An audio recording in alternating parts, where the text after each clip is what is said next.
He raised his glass and let the words fall like coins on a metal tray, loud, cold, meant to be counted by everyone.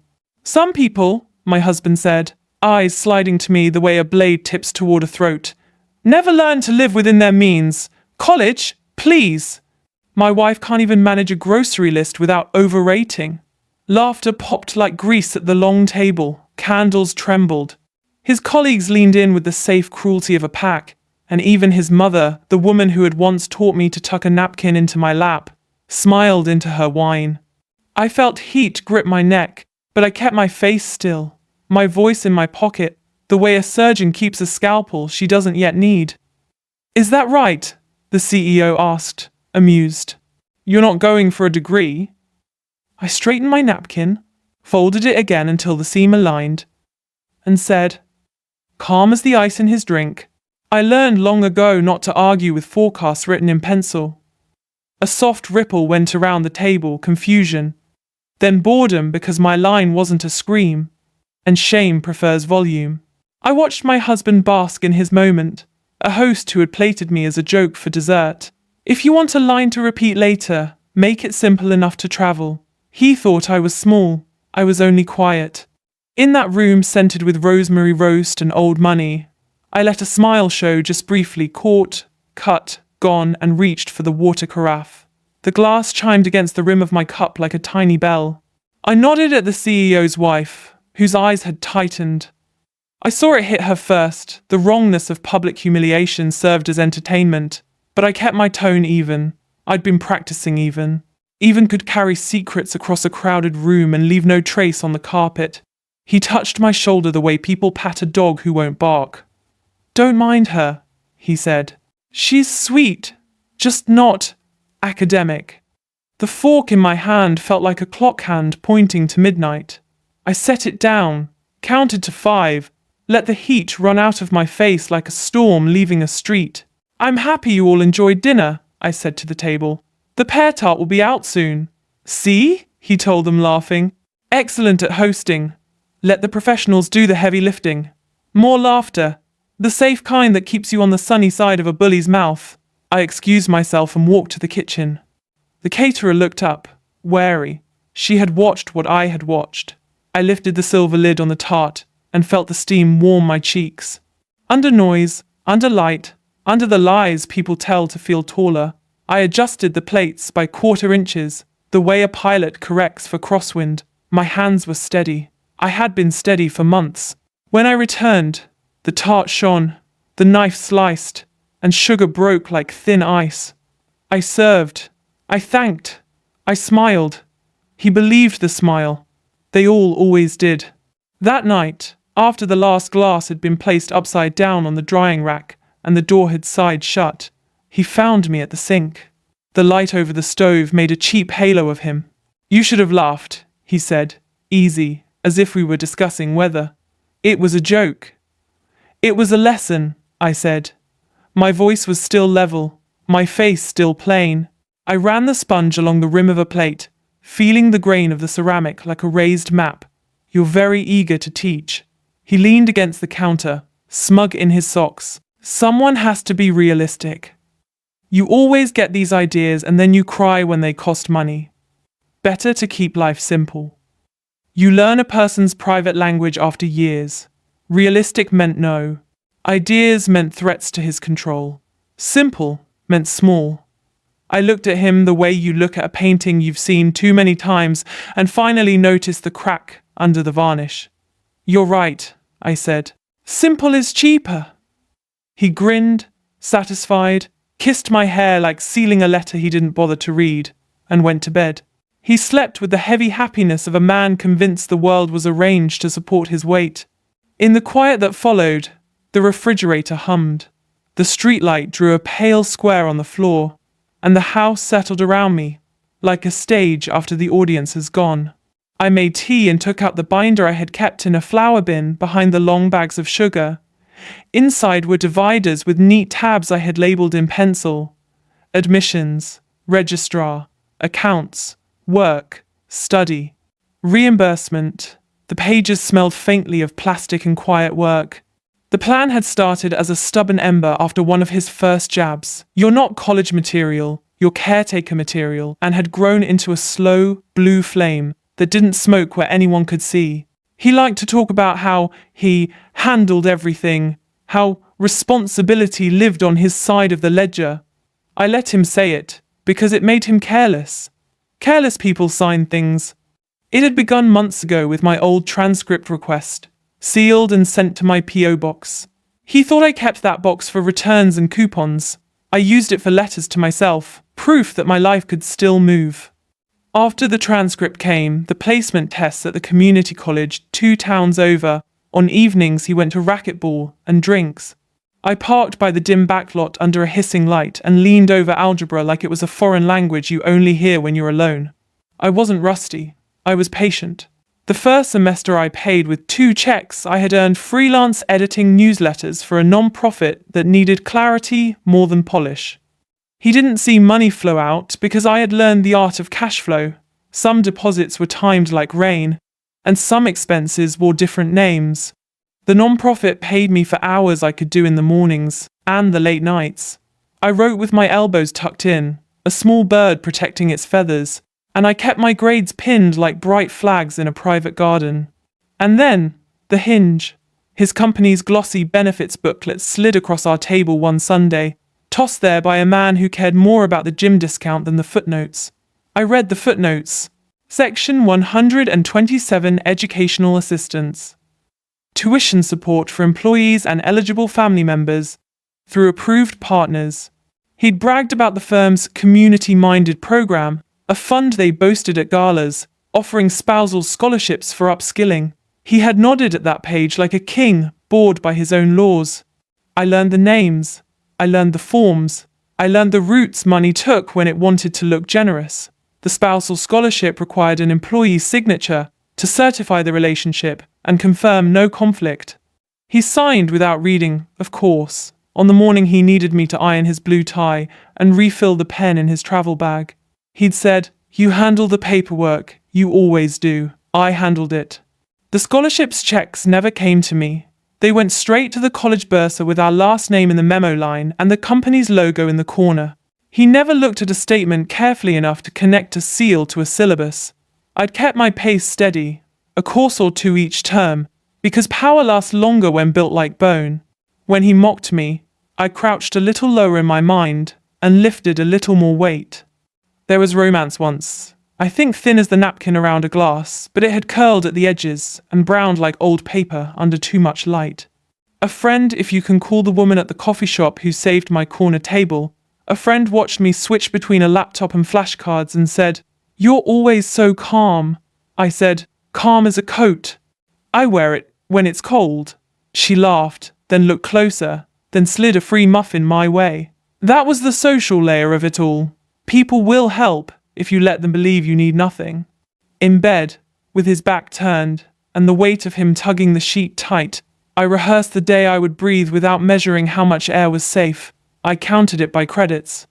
I counted it by nights I did not answer his bait. I counted it by small kindnesses I gave myself. A blank notebook, a sharpened pencil, the kind of coffee that tastes like plans.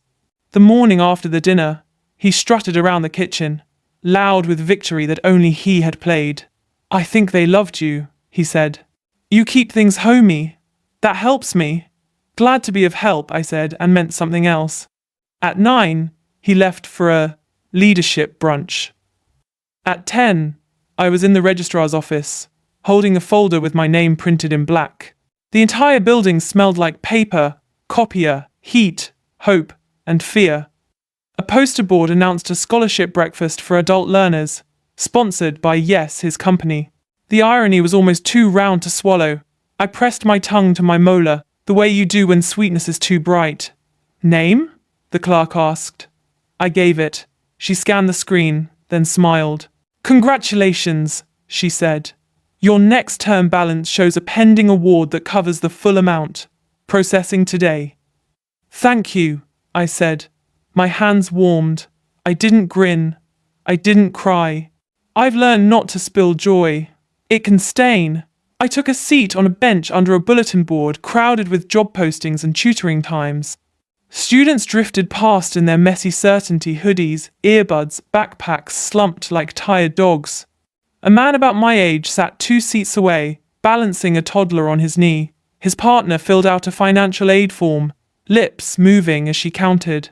Life was here, moving, unruly, humble. It didn't care who had laughed over roast and wine last night. It cared about timesheets and meals and quizzes. It felt honest. On my way out, I stopped at a table where a woman with kind eyes sold white cords for graduation day. It was early, too early, but I touched the texture between thumb and finger, like testing the grain of future wood. "Almost there?" she asked. "Closer than I look," I said. At noon, I worked a shift at the nonprofit, tightening paragraphs that had slumped overnight. "Our mission is to reduce barriers for learners of all ages," the director had written. I swapped reduce for remove and learners for people and sent it back. Words are tools. Some are hammers that dent, some are keys that open. The director replied with a heart emoji and a note about funding. I sent the invoice later, under my small LLC's name, one I had chosen on a quiet day that meant nothing to anyone but me. He never asked about the LLC because it sounded boring, and boredom is a door no one guards. That evening when he returned, he was bright with a story about how a junior associate had spilled coffee on a partner's notes. "Rookie mistake," he said, happy. "He'll be carrying that around for weeks." "Some stains show you where to scrub," I said, and slid a casserole into the oven. "Huh," he said, not listening. "By the way, I need you to sign for a package tomorrow." "Sure." I dried my hands. That was another route. Packages. After I learned the schedule of deliveries, I mapped the hours I could be somewhere else without lighting a flare.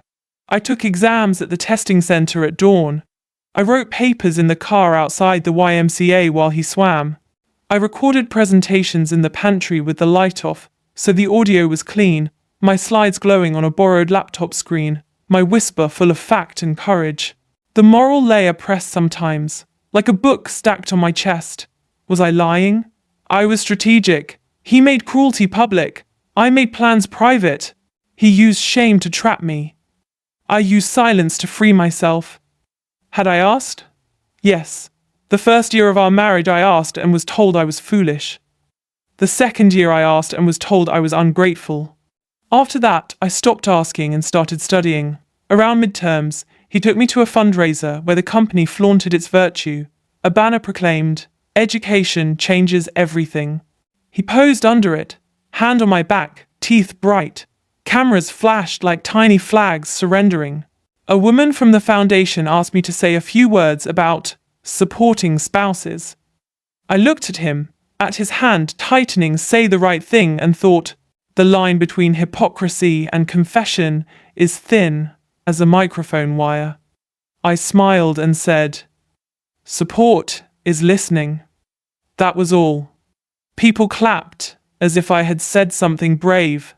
He squeezed my waist like I had said something obedient. On the drive home, he said, "You do well in public when you keep it simple." "Simple is cheaper," I echoed, and watched the city reflect in the window, buildings sliding like cards in a magician's hand.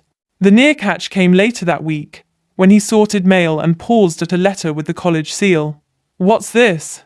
"Community newsletter," I said, true in that it was a letter from a community that kept me alive. He flipped it over, saw no bill, no danger, tossed it aside.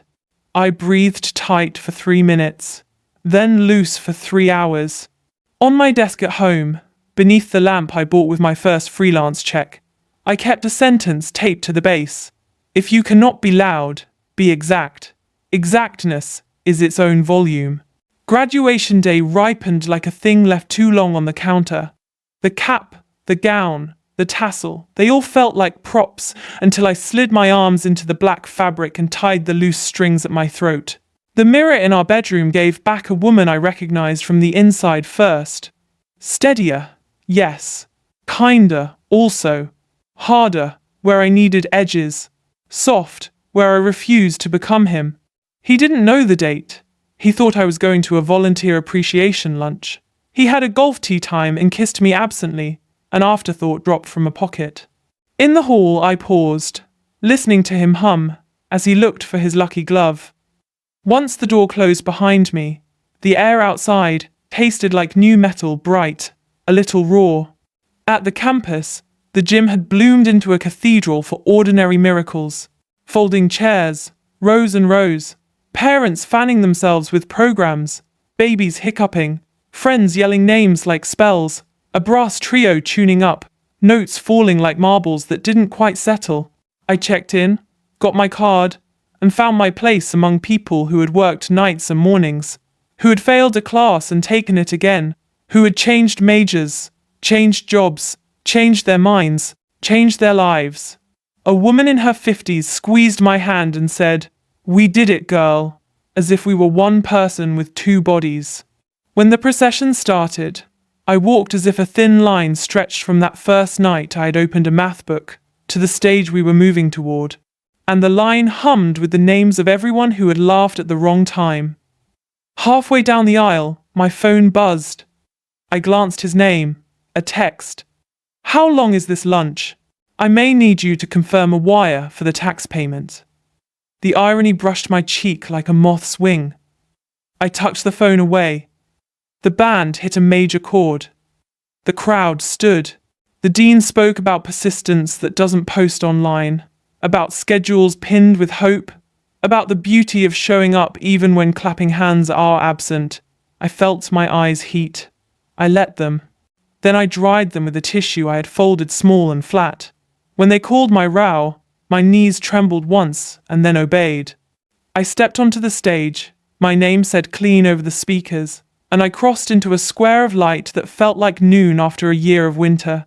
The college president's hand was dry and firm, the camera flashed.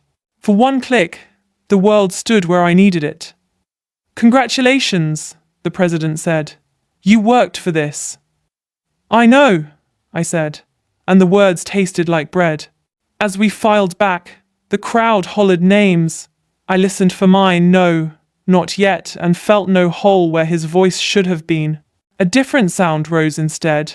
My own breath, even and steady, and the rhythmic joy of strangers who meant it. The recessional poured us into the bright afternoon like buttons spilled from a jar. Outside, lines formed by photo backdrops. I stepped aside to the shadow of a tree and pulled out my phone. He had called twice. A third text arrived. "Answer. The accountant needs confirmation." I called. "There you are," he said, brisk. "Send the code for the wire. We can't miss the cutoff. And grab milk on your way back." "What wire?" I asked. "The tuition fund transfer," he said, impatient. The company's spousal program sent the annual reconciliation, and the accountant wants to move the tax credit amount to the holding account before 5. "Just send the code." He had put the words in a row. Company, spousal program, tuition, tax credit. He had built the trap for himself and had no idea he'd stepped into it. Poetic irony doesn't always wear poetry. Sometimes it wears bullet points. "There's a ceremony today," I said. My voice was the same one I'd used to set pear tart on plates. "It might delay me," he huffed. "Ceremony for what? Please don't say you're wasting time at one of those alumni teas. We have actual bills." "A graduation," I said. "Mine." Silence is an animal. Sometimes it freezes, sometimes it charges. This one froze, stared, and then bucked. "What are you talking about?" he said. 4 years, I said, and kept my words simple, 6 and 7 letters, so they would be hard for him to pretend not to understand. Part-time, nights, mornings, your company's scholarship. You signed the papers. You wanted the photo under the banner. Today I walked. I earned it. And you paid for it the way you pay taxes automatically, and because the rules you brag about say it's right. "You lied," he said, soft now, the softness of a man who finally sees a cliff. "I studied," I said. "I followed rules you ignore. I let your noise be my cover. I used your favorite tool, your need to be seen as generous, to buy myself a life you told a room I didn't deserve." Around me, a girl threw her cap high and screamed. A toddler clapped at nothing and everything. The band tried a song. and almost found it. Come home, he said, voice thinning. We'll talk about this. You can't just... I can, I said, and I won't be home by 5. I hung up. The band hit the right chord this time. A breeze moved through the trees with a sound like pages turning. A photographer asked if I wanted a picture. I said yes. I held the diploma cover in both hands, the way you hold a newborn or a passport. The shutter clicked. For once, the picture told the truth. I walked to the bursar's office and asked for a statement for my records. The clerk printed it, stapled it, and slid it to me with a smile. On the top line, under payer, was his company's name. Under student, Mina. The numbers were real, the signatures proper, the timestamps neat. Keep this somewhere safe, the clerk said. I will, I said, and folded it into the binder I had carried like a spine for years. On the way home, I stopped at the grocery and bought milk because life still needed tea in the morning. I also bought a cake small, with thick frosting, white with a blue border. I asked them to write, in blue script, to the quiet ones. The woman at the counter blinked, then wrote it slowly, carefully. At home, he waited in the kitchen, papers spread like defenses. His face was red at the cheeks, pale at the mouth. He looked like a man who had fallen through the map and was trying to walk on air. Explain, he said. I set the cake on the counter, lifted the lid, and let the sugar smell answer first. Then I took the stapled bursar statement from my bag and placed it on top of his neat piles. Numbers do not care about feelings. You once said I'd never afford college, I said, and kept my voice level because anger would make him feel large. You were right. I didn't. We did. You and me and your company, and the rules you like to quote. He flipped through the pages. The red went darker. You tricked me into paying. You signed a spousal scholarship to show your boss you support women in education, I said. You posed under a banner. You bragged on panels. The money went where your words point. That's not a trick. That's integrity finally getting a ride. He opened his mouth, closed it, opened it again. They'll rescind it, he said, grasping. I'll call HR. They won't, I said. It's complete, approved, disbursed, tax, documented. Your accountants already moved the credit. Pulling it back now would be fraud, and you only like fraud when you can call it strategy. He sank into a chair. The chair creaked. Honest wood under a dishonest man. So what happens now? Now, the social layer, the financial layer, the moral layer, they clicked together like fitted joints. Now I accept the job at the non-profit, I said. Full time. They offered last week. Director of programs. Healthcare, retirement, and a tuition waiver for graduate courses if I want them. I will move out next month. I've already signed a lease on a small apartment near the bus line and the library. The deposit came from money I earned. I will leave the house keys on the hall table. You can't afford that, he said, automatic, a machine winding out one last old sentence. I looked at the diploma cover on the counter, at the cake that said, to the quiet ones, at the bursar statement with his company's logo sitting like a stamp of fate. I already did, I said. He stared at the paper and finally saw the shape of the trap he had built for me that I had used to pull myself out. The reversal showed in his face the moment the magician realizes the audience watched his hands the whole time. I cut the cake and put a slice on a plate. Do you want some? I asked. He didn't answer. He looked small in our big kitchen. Cruelty shrinks a person when the echo stops. I took a forkful and tasted the sweet, heavy frosting. Peace isn't fireworks. It's a room with the window open after years of stale air. It's the sound of your own breath at a normal pace. It's milk in the fridge you bought, on purpose, and not because someone told you to. It's a binder you can finally put on a shelf. Outside, a neighbor kid biked past, whooping. The light lay across the counter like a clean tablecloth. My hands didn't shake. I wasn't loud. I was exact. I was done. Say the line with me, if you like. He thought I was small. I was only quiet. If you need a second line for the echo, take this one too. He said I'd never afford college. I graduated while he paid the bill. And if you need an ending that isn't a slammed door but a new one opened, good. That's the ending I chose. I didn't set his life on fire. I lit my own and walked out by its light. Moving out was not a bang but a series of small clicks. I boxed the books first.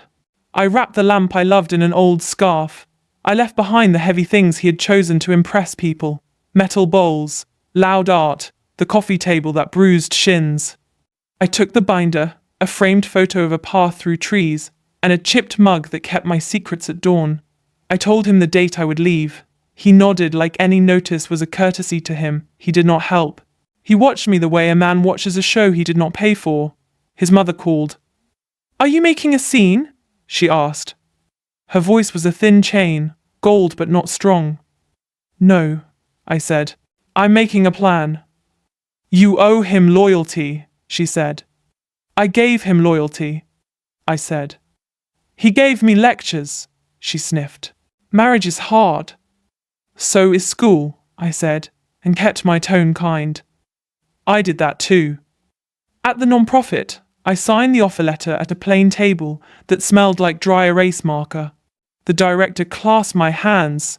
"We've watched you build whole programs in drafts," she said. "We'd like you to build them in daylight now." I moved into the small apartment with the orange door and the view of a maple tree. The windows stuck, but they opened if you lifted, then pushed. The floor had a long scratch that looked like a river on a map. I liked tracing it with my eye while the kettle boiled. I put the diploma on the shelf, not centered, just where my hand put it. It looked like a promise kept, not a trophy. On my second night there, thunder rolled in like furniture being moved upstairs. I sat on the rug and ate noodles from a bowl while rain ticked on the glass. I felt the fear come like a stray dog, skittish, wet, looking for a place to sleep. What if I failed? What if the new job asked me questions I couldn't answer? What if he tried to pull me back? I told the fear to sit. I told it I had carried heavier things than it. I slept with the window cracked and let the air talk to me. The next week I met the team. We sat in a circle of mismatched chairs. People told short stories about the best class they ever took. A custodian had once taught one of them to change a tire after hours and called it physics of the road. Another learned to write a clean paragraph at 42.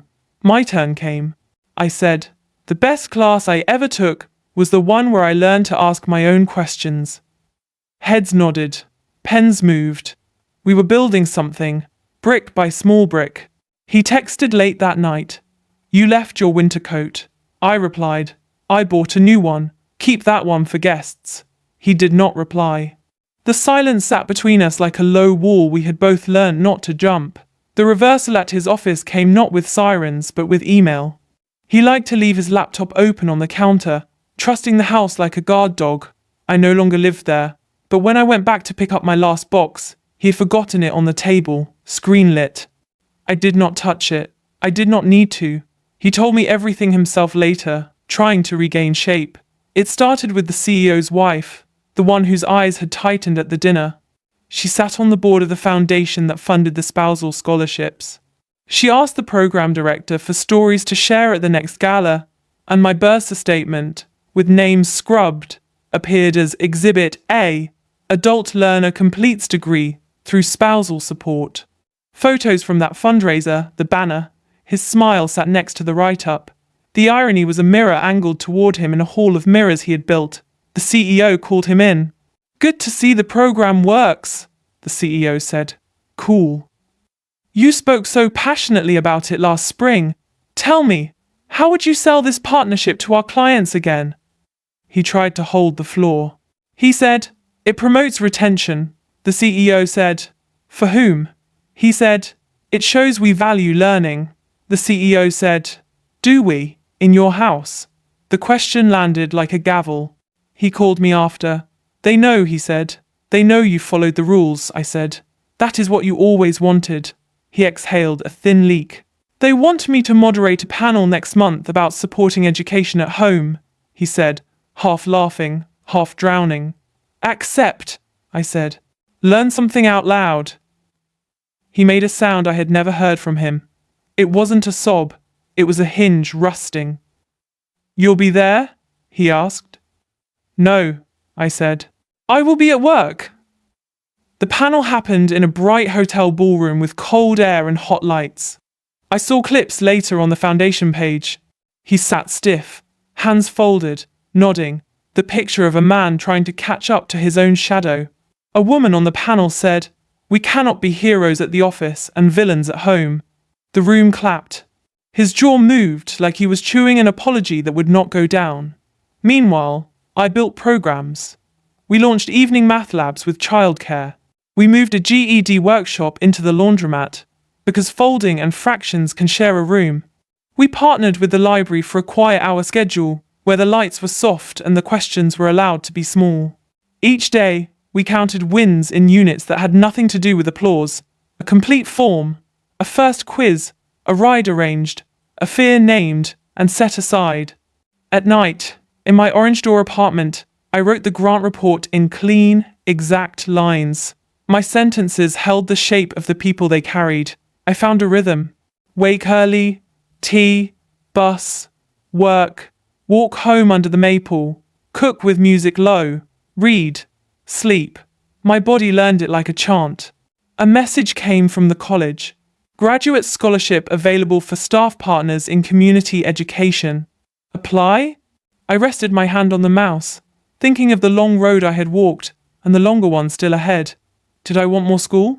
Yes, but not to prove anything now. I wanted it for better tools. I applied. I listed my program work, my late nights, my binder that had finally gone to the shelf.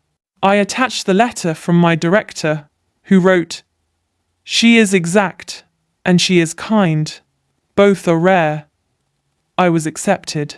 The classes would be part-time, funded by a chain of grants, and by a small match from my new employer. No secrecy, no cover. The bill would be mailed to my own name, to my own address, which I could say aloud without checking who listened. That felt like the true reward.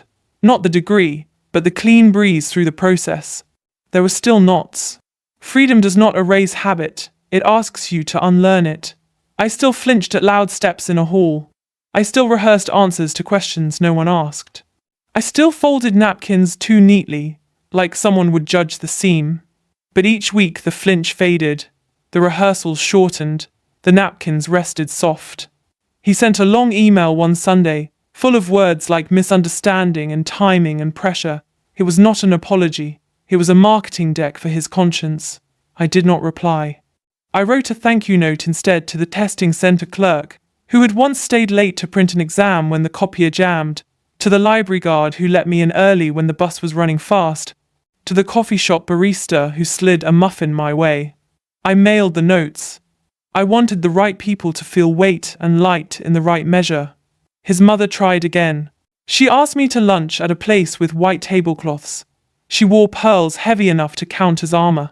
"You made him look foolish," she said. "He made me look small," I said. I refused. "He paid for your school," she said, triumph glinting. "His company did," I said. "He signed. He wanted the photo." "You could have told us," she said. "I did," I said, and watched her face work at the math of memory. "You called my idea childish. I grew up without your help. We ate in a quiet that cost more than the food. At the end," she said, softer, "what next?" "I help other people open their own doors," I said. "And I keep mine open too." Leaving the restaurant, I passed two young women leaning on the railing, whispering about scholarships. One said, "What if they laugh at me?" The other said, "Let them laugh, then make them pay." They didn't see me smile. At work, a new hire joined our team. She had a sharp laugh and a clipboard full of questions. She asked me how I stayed calm when a partner was late or a file went missing. "Calm as a coat," I said, "but under it I am moving." She laughed and wrote it down like a line to steal later. The panel video of him kept popping up in my feed. I didn't hate him in it. I saw a man made smaller by his own story, trying to rewrite it, with phrases he had heard from better people. That is a kind of learning too, even if it comes late and costs more than it should. One night, around sunset, the maple outside my window went the color of tea with milk. I thought of the first day I had walked into the registrar's office, and how my hands had warmed when the clerk said, "Congratulations." I made tea, and stood by the glass. A kid from the building next door ran past, trailing a kite that had no wind and did not care. I whispered the line I had written on a scrap of paper years ago: "If you cannot be loud, be exact." I added a second line that had earned its place: "If you cannot move fast, move steady." The gala invitation came addressed to me. Not, and guest, not spouse of. My name alone, printed straight. The foundation wanted to honor adult learners who were now building paths for others. The director asked if I would speak for 3 minutes. 3 exact minutes, she said, smiling. Not 4, not 2. I said yes. I wrote my remarks in pencil, then pen, then cut them down until each sentence felt like a well-made chair. Simple, stable, able to hold weight. I did not plan to mention him. I would not set him on fire to warm the room. I would talk about doors. I would talk about routes money takes when it wants to look generous, and routes courage takes when it does not want to be seen at all. I would talk about the time a woman at a bakery wrote, "To the quiet ones on a cake," and how that felt like a secret handshake from the future. The night of the gala, I wore a plain black dress, and the steady shoes I had broken in on bus steps. The room glittered anyway. The CEO nodded at me. His wife smiled. Real this time, not tight. Across the room, at the far table, he sat with a cluster from his firm. He looked thinner, or maybe his confidence coat had been returned to the rack. Our eyes met for a second. I nodded once. No heat. He looked down. When they called my name, I walked to the podium and set my hands on the sides the way you hold the edge of a pool before you push off. I looked out at the bright tables and said, "My story is simple. Someone told a room I was small. I stayed quiet and grew. A program paid my tuition because my household signed a promise it didn't understand. I kept my promise to myself anyway. Now I build places where other people can keep theirs." A hush held. Then the room breathed again. I said, "Not everyone has a cruel voice at home. Some have kinder hills to climb, but all of us here, at some point, you cannot. We answer with roots and forms and nights and mornings. We answer with exactness. We answer with each other." 3 minutes clean. Applause rose. Not the kind that tries to lift you into sainthood, just the kind that says, "We heard you." I left the stage lighter than I had climbed it. After, by the tall windows, he approached. He stopped at a polite distance, the way people do when they carry a history like a fragile box. "You spoke well," he said. "Thank you," I said. He cleared his throat. "I'm taking a course," he said. "Management asked us to. On listening." "Good," I said. "I'm sorry," he said. The words came out like new shoes, stiff, but real. "I heard you," I said. "That's all that will happen tonight." He nodded, accepting the boundary like a line on the floor. He looked toward the stage. "They put our logo next to your name," he said, a crooked smile. "It's fitting." "Poetic," I said. We both almost laughed. We stood for a moment and watched a group of students take photos, arms thrown around each other, eyes bright. I felt sad for what we had been, and glad for what we were not still being. That is what bittersweet means. Both tastes at once, and you can swallow. I finished my first graduate class that winter. The paper I wrote was about trust in small systems, how a posted schedule that is actually kept can change a life more than a slogan can. I used examples from our laundromat workshop, and from the library quiet hour, and from the night a bus driver waited an extra minute because he saw me run with a stack of flyers under my arm. I got an A, not because it was perfect, but because it was honest. I visited the college one afternoon to drop off a letter of support for a student who needed an exception.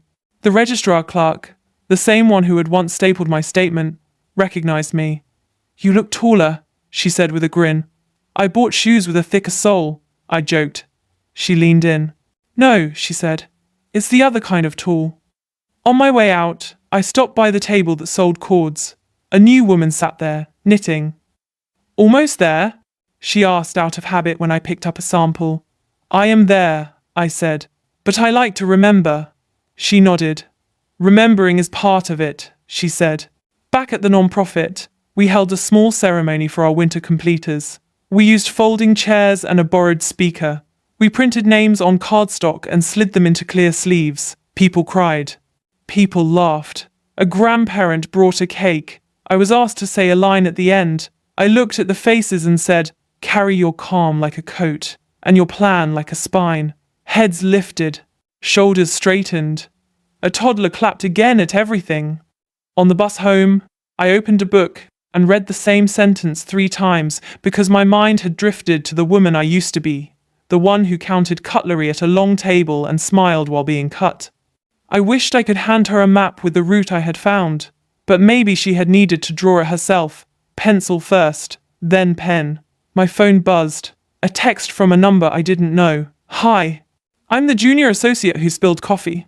Your line, if you cannot be loud, be exact, got passed to me in a meeting. I wrote it on a sticky note. Thank you. I smiled at the window. The city moved by in blocks and light. Words travel when they are built to walk. Spring came with small green flags on the maple.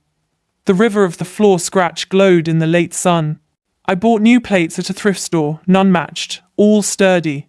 I had friends over, the kind who left early because they had mornings, too. We ate soup and told the truth without cruelty. I slept and woke like a person who trusted her own door. He sent paperwork for the divorce. Clean, simple, no fights about furniture we didn't love. I signed. He signed. The judge stamped. A line changed from married to not, and the sky did not fall. We had no children to hurt. We had the memory of being young and wrong, and we set it down where it couldn't kick us anymore. I visited the old house once to collect a last envelope. He had kept the kitchen neat. The pear-tart knife lay in the drawer, harmless metal. Do you want anything else? He asked. No, I said. I have what I need. On the way out, I looked at the long table where that first betrayal had sung like a cheap bell. I touched the back of a chair and felt nothing sharp. That was a good sign. Healing is when the scene is still itself but no longer carries a charge. At work, a reporter came to write about our laundromat class. She asked me for a quote that people would share. I thought of slogans that glitter and break and chose a smaller light. Dignity is a schedule, I said. Keeping it is love. She wrote it down. It ran above a photo of a man teaching fractions while a dryer turned behind him. People cut it out and taped it to fridges. My graduate advisor called. You write like someone who has done the thing she names, she said. Would you consider teaching a seminar next year? Small, 8 weeks, for first-term adult students on study habits and soft courage. Soft courage? I asked. The kind that does not wear a cape, she said. Yes, I said, and meant it. The panel he moderated came around again in the fall. This time, the theme was repair. The foundation invited a few of us to sit in the front row. He walked on stage slower, more careful with his hands. He opened with, I learned the hard way that public praise means not much if the private story is cruel. The room went quiet. He looked toward the front row. Our eyes met. I gave him the smallest nod. He had arrived at a truth, late and out of breath. That is still arrival. During Q&A, a man asked, how do we make our programs real, not just PR? The CEO's wife leaned to her mic and said, fund the boring parts, pay for the bus passes, pay for childcare, pay for the slot at the testing center at 7 a.m. because some people have to be at work by 9. The room clapped. I clapped too. It is easy to mock galas. It is harder to change a budget.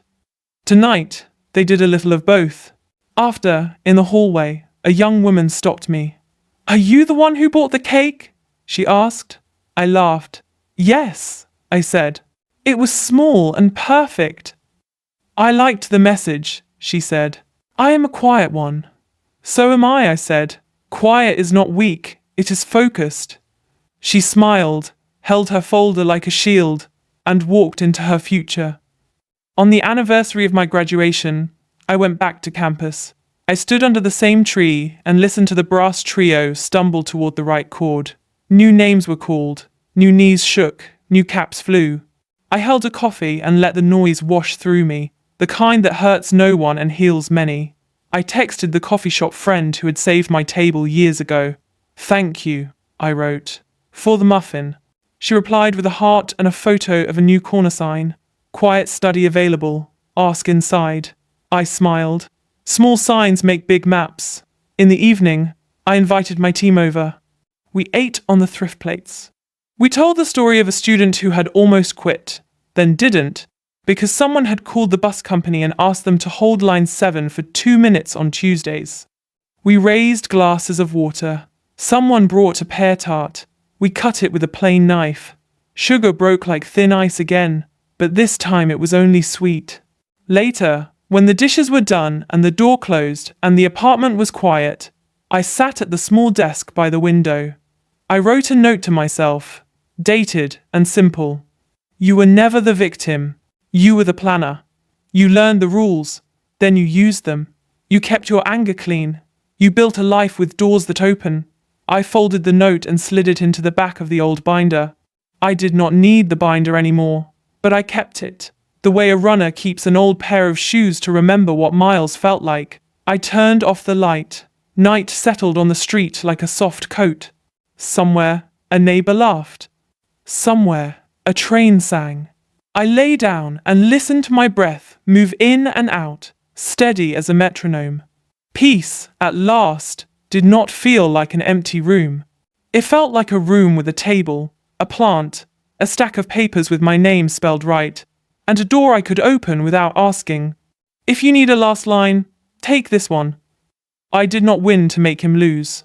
I won to live, and I have been living ever since.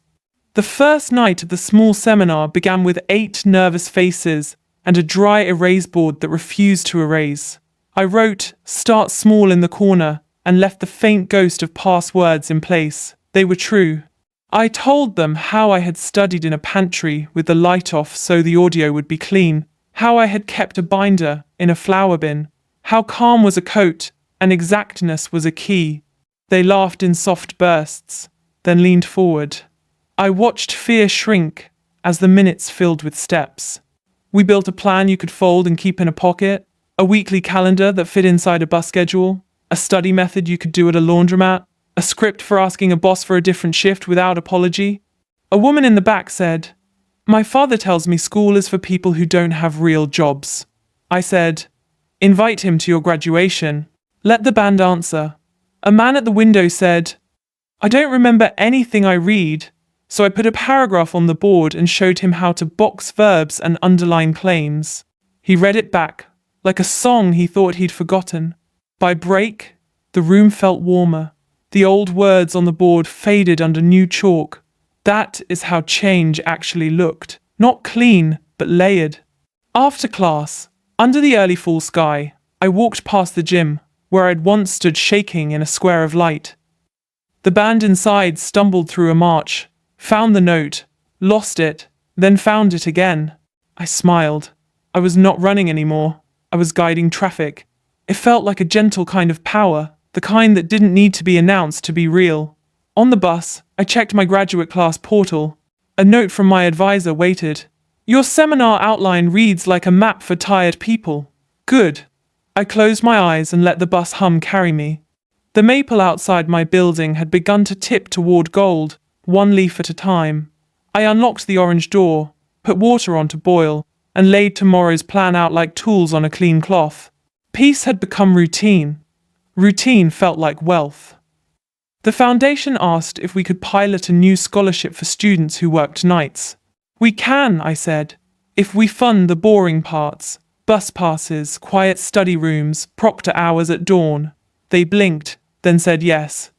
We opened a 6 a.m. testing slot. On the first day, only one person came.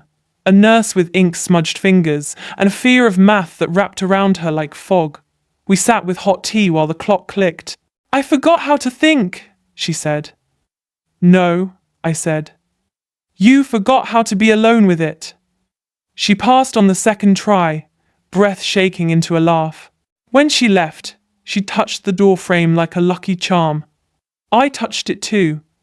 A week later, the CEO's wife visited the laundromat class without cameras. She folded with the group, listening. "The dryers eat quarters," a student said. "The hours eat time." The CEO's wife nodded and wrote quarters on her card. I watched her add childcare and bus. I liked her lists. They were starting to look like mine. "Outside, by the bins," she said. "I was there the night, the dinner." "I know," I said. "I should have said something," she said. "You said it later," I said. "You used a budget. That speaks." She laughed, quick and relieved. "You are kind," she said. "I am exact," I said. Kindness rides in the same car. At home that night, an envelope waited in my mailbox with my name printed straight. Inside was a small card from the bakery. "We keep a few cakes with that message in the back now. For the quiet ones. Thank you for the words." I set the card on the shelf by the diploma. The room felt full, not with noise, but with proof. My phone buzzed, a text from him, my panel notes. "Would you look? I'm trying to say what matters without making myself the hero." I did not owe him this. But I had space enough now to be generous without losing ground. "Send," I wrote. He did. The document was clumsy, yes, but honest in places. I cut 3 paragraphs that were apologies dressed as speeches. I left the line where he wrote, "Public praise means nothing if the kitchen table is cruel." I highlighted it. "Keep this," I typed. "And add the bus passes." He answered, "Thank you." No emoji, no pitch, just the 2 words. They sat on my screen like a small, clean brick. Winter pressed its forehead to the glass. The maple went to bone. Inside, our program lights burned soft. The seminar students came back with stories. One had moved a shift. One had set a boundary with a parent who loved to mock. One had learned to tell a partner, without fear, "I am studying now." The nurse brought muffins and a grin that would not quit. We ate, then underlined verbs again, because learning lives in loops. The reporter returned to see what had changed since her last story. She asked, "What surprised you most this year?" I said, "How many people think change must be loud to be true?" She tilted her head. "Quote?" she asked. I nodded. Later, the line sat in print above a photo of the laundromat clock at 6:55 a.m., hands simple as truth. One evening, walking home, I saw him across the street at the bus stop, hands deep in his coat, breath white. He looked over, saw me, and lifted a hand. I crossed. "Lost your car?" I asked, half tease. "Sold it," he said. I moved closer to work. "I'm trying to reduce the noise." He almost smiled. "Bus passes in the budget now," he added, like a kid showing a sticker. "Good," I said. We stood there while the bus sighed up, doors folding open like a book. He let me board first, then stayed on the sidewalk. "I'll take the next," he said. No push, no plea. For the first time, I saw him as a person doing work I could not do for him. At home, I pulled the binder down and opened to the first tab, admissions. The paper smelled like plastic and old time. I ran a finger along the pencil marks, the dates, the notes, in a hand that had learned to be sure. I did not need it anymore, but I did not throw it away. It wasn't a wound, it was a map with the route traced in steady lines. I slid a new paper into the back, the seminar syllabus with 8 names and 8 small victories. Lives become shelves when you build them with care. Snow came, soft as eraser dust. The city quieted. Late that night, I stood at the window and whispered the old sentence. Not because I needed it now, but because someone out there might. He thought I was small. I was only quiet. I added the newer one, a promise for strangers. If they laugh, let them pay, and then pay it forward. Spring returned, green and bright and ordinary. Our winter completers walked across a small stage in a gym that smelled like paper and hope. The brass trio found the chord faster this time. Names were called. Knees trembled. and obeyed. I stood off to the side with a stack of cords and a habit of crying at other people's joy. A toddler clapped at everything, because everything deserved it. After, in the light by the doors, the nurse hugged me hard. "I did it," she said. "I really did it." "You did," I said. "And you were the one who could." I walked home under the maple, now fully leafed, and let the sun paint squares on the sidewalk. The orange door opened with its familiar click. Inside, the thrift plates glowed in their mismatched way. The diploma sat quiet on the shelf, not shouting, just being true. The card from the bakery leaned against it, blue pen curled into a promise. I made tea and sat at the desk. I wrote 3 notes, one to the registrar clerk who had stapled my first proof and later called me tall, one to the CEO's wife, who changed a budget and a habit, one to him, short and clear. We both learned. Keep learning. I sealed the envelopes. I liked the sound the flap made when it stuck small, final good. As evening slid in, I opened the window, the room filled with street and leaf and the distant sound of kids racing their own shadows. I thought of the first dinner, the cheap bell words, the shame I had worn like a heavy coat. I thought of the binder in the flower bin, the ink on bursa statements, the cake that said, "To the quiet ones." I thought of the moment on the phone when I told the truth and the band hit the right chord. Peace did not feel empty. It felt full of names, of places, of things that worked because people kept their promises in small, exact ways. I did not need to win again. I needed to keep the door open, to set more chairs, to hold the edge of the pool for the next person until they pushed off. If you need the last words, take them plain. I rebuilt. I reclaimed my name. I kept my anger clean and my plan steady. I did not trade my heart for a headline. I did not burn down the house. I learned where the switches were and turned on my own light. And when the room filled with that soft, right glow, I stepped forward, not to gloat, but to live. Bittersweet. Yes, the past always leaves a taste, but strong. And sweet enough. Summer heat pressed on the city like a warm hand. Our office AC coughed more than it cooled. So we moved tables near the windows and worked with the blinds half tilted. I met with a student named Maya, who spoke fast and watched the door like trouble might come in. She worked nights at a warehouse and cared for her grandmother in the day. "School is for people who don't have real problems," her uncle told her. She said it like a weather report.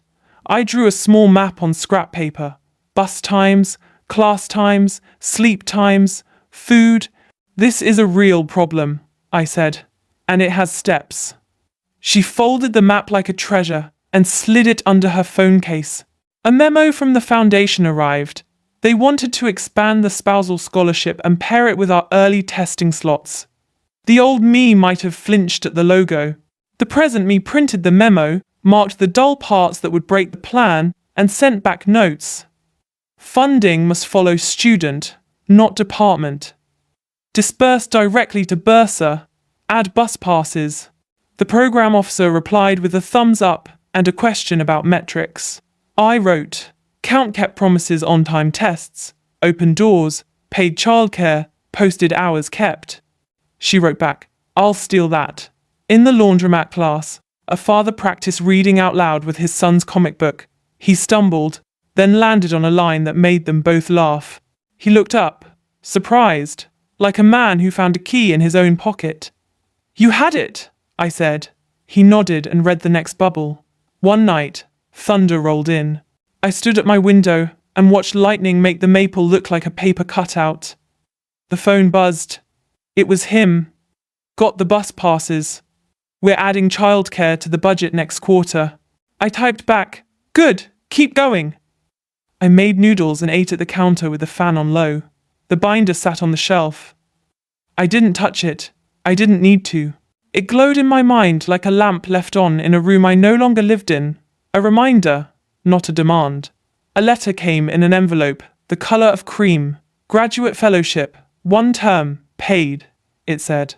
I would teach a second seminar and observe a night writing class to help the professor redesign it for adult learners. The pay would cover books, and a small fund sat waiting for boring parts. I smiled. I knew what to do with boring parts. On the first night of the writing class, the room smelled like pencil shavings and nerves. The professor, kind but fast, asked them to write about a time they failed. Pens hovered. I raised my hand from the back. May they write about a time they almost failed and didn't, I asked. He blinked, then nodded. The room breathed. Words began. After class, he asked for coffee. We sat under a yellow streetlight and watched moths loop like loose stitches. You have a way of slowing fear, he said. I count smaller, I said. People can step on small stones.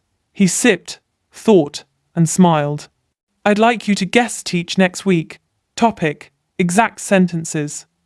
I can do that, I said, and my chest warmed in a clean way, like sun on a kitchen table. At the non-profit, Maya showed me her crumpled map.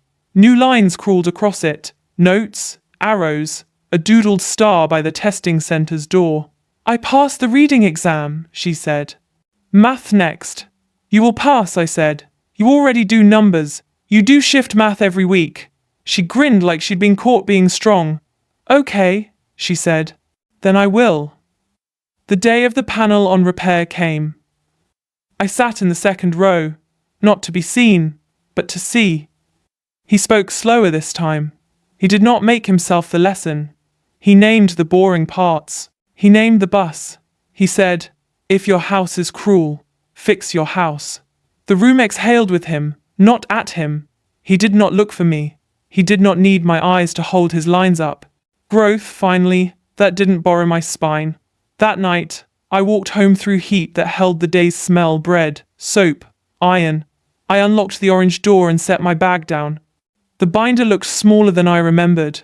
I took out the note I had left for myself months earlier and read it. You were never the victim. You were the planner. I added, in neat lines. And now, you are the builder. I slid it back and slept lightly, and well. Fall arrived on a soft wind. The maple went to coins. Our program posted a new sign. Quiet hour. No questions too small. People came and asked real ones.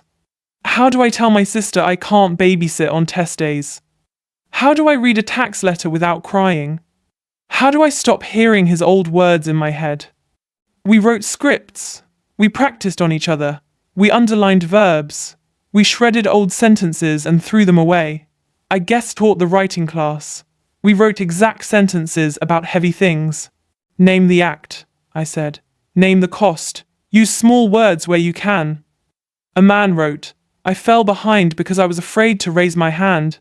He looked at me, shame waiting. I said, that's a clean sentence. Now write. Next time I will. He did. The room lifted an inch. After class, the professor said, you make rules feel like tools. They are, I said. A new memo slid across my desk. The foundation wanted to tell one learner's story at the gala. They asked for mine. I thought of the cake, the band, the call. I thought of the line between witness and display. I wrote back, let me tell many. I will hold the mic for others. They agreed. We filmed in quiet rooms with soft lamps. People said their names and their steps. A barber talked about earning his GED at 50. A teen mom named the day she set a boundary, and how the room seemed to get bigger because of it. The nurse held up her license and cried in a small, happy way. The bakery sent over 3 cakes for the filming day, frosted in white, each with the same blue script, to the quiet ones. We ate them with paper forks and laughed when the frosting broke like thin ice. No one bled. On a Tuesday, I saw him in the lobby of the library, head bent over a flyer. He looked up. I'm starting a night class, he said, half asking for permission from the air. Good, I said.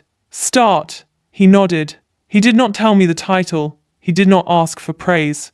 He folded the flyer and put it in his pocket like a person who finally understood the use of maps. The night of the gala, I wore the same plain dress. The room gleamed. The film played. Faces filled the screen, saying steps, not slogans. Applause came and went like waves, steady and human. When the lights rose, they asked me to say the last line. I stepped the mic and felt the old fear check me for loose stones. There were none. The floor held. I used to think revenge was a roaring fire, I said. I learned it can be a steady light. A plan? Kept. A schedule? Kept. A door? Opened. The very tool someone used to limit me, rules, forms, signatures, became the bridge I walked across. That is poetic. That is just. And in the crossing, I did not become them. I became myself. I paused and let the room be quiet. Not because I needed drama, but because truth likes air.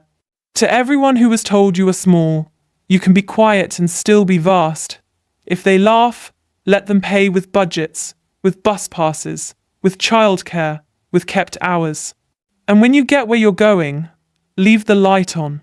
Applause rose. Not hard, not hungry warm. I stepped down. The CEO's wife squeezed my hand. The director cried and laughed. The students cheered and took photos that looked like future. Outside, the night was soft. I walked home under a sky that looked brushed on. The orange door clicked open. I set my shoes by the mat. I poured water into the kettle and waited for the small, right sound. The binder on the shelf sat like a closed chapter. I did not need to open it to feel what it held. The phone buzzed once on the counter. A text from Maya. Passed math. Registered for spring. Quiet hour saved me. I wrote back. You saved you. We held the door. Steam rose. I made tea and sat at the window. The maple's last leaves moved like slow hands. In the glass, I saw my face older than the girl at that dinner, steadier than the woman on that stage, the same person all along. I thought of the line I gave the room and the line I had kept for myself. He thought I was small. I was only quiet. I added a final one, whispered into the steam like a seal. I stayed kind. I stayed exact. I stayed free. Bittersweet. Yes, the past still salted the edge of the cup, but the swallow was warm, and it went down clean. I turned off the lamp and let the steady light of the street come in. I slept with the window cracked and the door easy on its hinges, the way a door should be when it has been opened for the right reasons and is ready for the next person to walk through. The fall term slid into winter again, and with it came a call from the bursar's office. They wanted me to consult on how to make billing letters clearer. I smiled at the ceiling, remembering the first letter I had hidden under bread flour. I sat with their team in a small room with a flickering light and a stale cookie tray. Write like you would speak to a tired friend, I said. Short sentences, no threats, a step at the end. We rewrote one letter together. You owe $212. Here are 3 ways to pay. If you can't pay now, call this number. We will work with you. The clerk read it out loud and cried a little from relief. I did too. We were not fixing the whole world, only this square of it, and that was real. At my seminar, I asked them to bring one object that kept them going. A man brought a bus pass. A woman brought a photo of a toddler asleep across her notes. Maya brought her crumpled map, now clear-taped and re-inked. I brought the chipped mug that had held my dawn plans. We set the objects in a circle like anchors. I had them tell the room how each object had helped. The stories were plain and brave. You don't need a stage when the truth sits on the table. The CEO's wife invited me to a budget meeting. No ribbon, no press. Tell us where to move real money, she said. I drew boxes. Bus, childcare, testing at dawn, advisor hours, food. I wrote next to each. Don't cut these when the cameras leave. She nodded, then did something rare. She handed the pen to a junior staffer and said, Keep me honest. That is a small sentence that changes rooms. On the way home, I passed the old house. The blinds were different. A new family must have moved in. A child's paper snowflake hung crooked in the window. I stood for a second and felt nothing sharp. Then I walked on, steady. An email from my graduate advisor waited one morning. Would you keynote our Adult Learners Day? I typed back. Only if I can bring others to the mic. She said yes. We built a program of voices. The barber, the nurse, Maya, a grandfather who had learned to type with 2 fingers at 63, and one quiet man who had failed the same exam 4 times before passing on the 5th. I would go last and stitch the lines together. The day came with cold air and warm faces. The auditorium seats squeaked. The mic crackled, then obeyed. One by one, they spoke. The nurse said, "I was not dumb, I was tired." The barber said, "I cut hair, and now I cut paragraphs." The quiet man said, "4 no's make a yes, if you keep showing up." The room lifted them like careful hands lifting a fragile bowl. When I stepped up, I said only what was needed. Our revenge is calm success. Our justice is open doors. Our peace is a schedule we keep. I nodded to them, not to the crowd. The applause felt like a blanket, not a storm. After, in the hall, a student's mother stopped me. "I told my daughter school was a waste," she said, embarrassed. I was wrong. I heard myself tonight. I touched her hand. "Then help her now," I said. "Make the house kind." She nodded hard, as if re-bricking a wall in her mind. A text pinged from him that evening. I watched the stream. "I am making the house kind." I stared at the words. Years ago, they would have been a hook. Now they were a door in his own wall. He had to walk through it. That was not my task. I typed, "Good. Keep it steady." At home, I cooked rice and eggs in one pan and ate standing up, smiling at the steam like it was an old friend who knew my best secrets.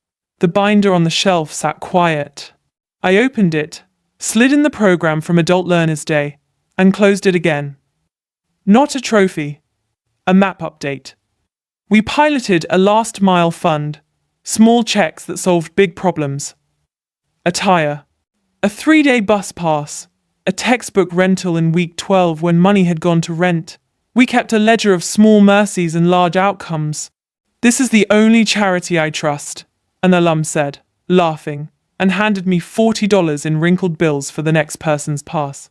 I put it in the box with "boring parts" written on the lid. We all smiled like we were in on a good joke. The writing class asked me back for one session on letters that change things. I brought 3 examples: a boundary letter to a loud relative, a request letter to a boss about shift changes, and a joy letter to one's own future self. We wrote them in simple lines. "Dear Auntie," one woman read, voice shaking, "I love you. I am studying Tuesdays.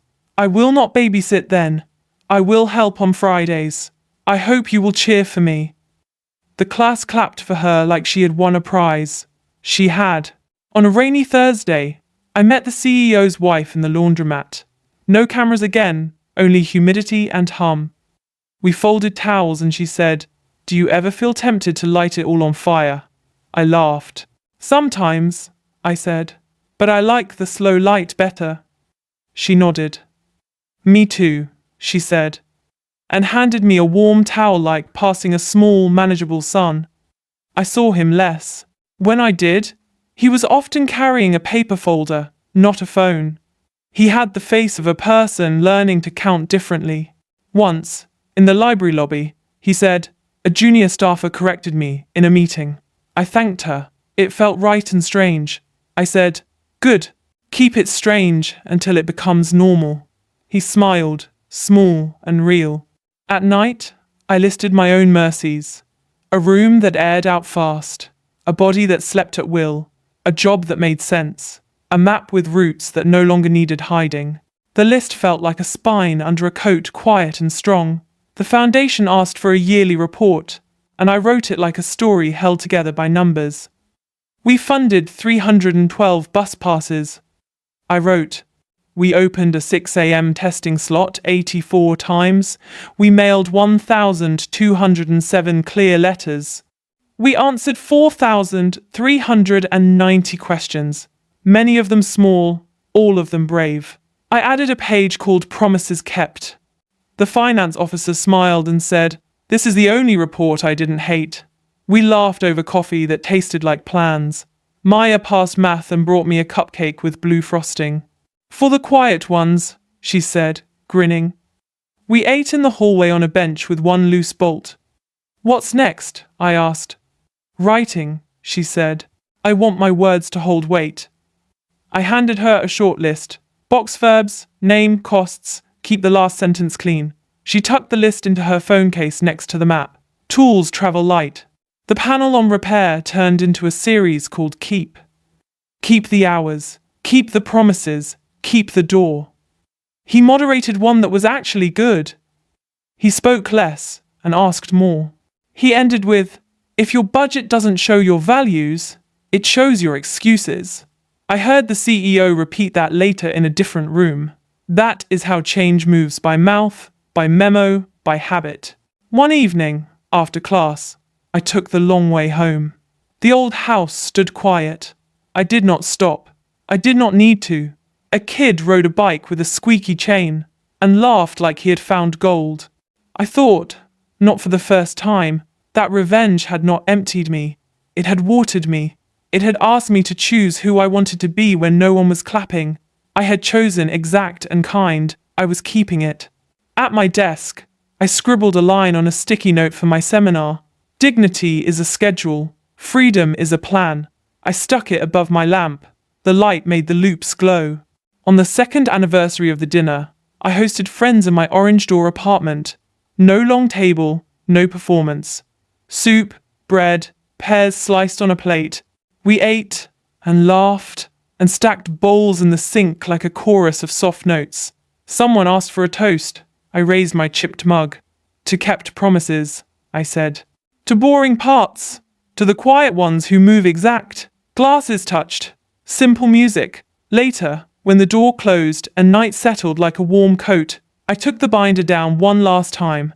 I opened it to the first pencil date, the first form printed on a library computer, the first small yes that had seemed too thin to hold. Then I flipped to the last page with the gala program and the yearly report with numbers that stood like honest fence posts. I slipped in one more thing. A photo of the laundromat class grinning under a handwritten sign that said, "No questions, too small." I closed the cover. The hinge sighed, like a finished book. I set it on the shelf and stepped back. I did not need it to be open to feel what it held. The room looked like my life, tidy enough to breathe, messy enough to be alive, steady enough to hold others for a while. I opened the window, the maple leaves whispered. A bus sighed at the corner. Somewhere, a late class let out, and feet slapped the walk in a quick, hopeful beat. I thought of the first paragraph of this whole story, the cheap bell, the roast, the cruel laugh. I did not flinch. I had rewritten that moment, not by shouting over it, but by living past it. He had said I would never afford college. I graduated while he paid my tuition, and that was the joke that turned into justice. But the best part was not the punchline. It was the life that came after. The people, the rooms, the letters, the hours kept, the doors opened. If you need a final line to carry with you, take it and make it yours. Be exact, be kind, be steady. Let them laugh, then make them pay with proof, not pain. And when you arrive, leave the light on. I turned off the desk lamp and let the street glow do the rest. I lay down, my breath even. Peace sat with me like an old friend who had learned my house and put the kettle on without asking. Bittersweet. Yes, the past always leaves a taste, but warm and clean and enough.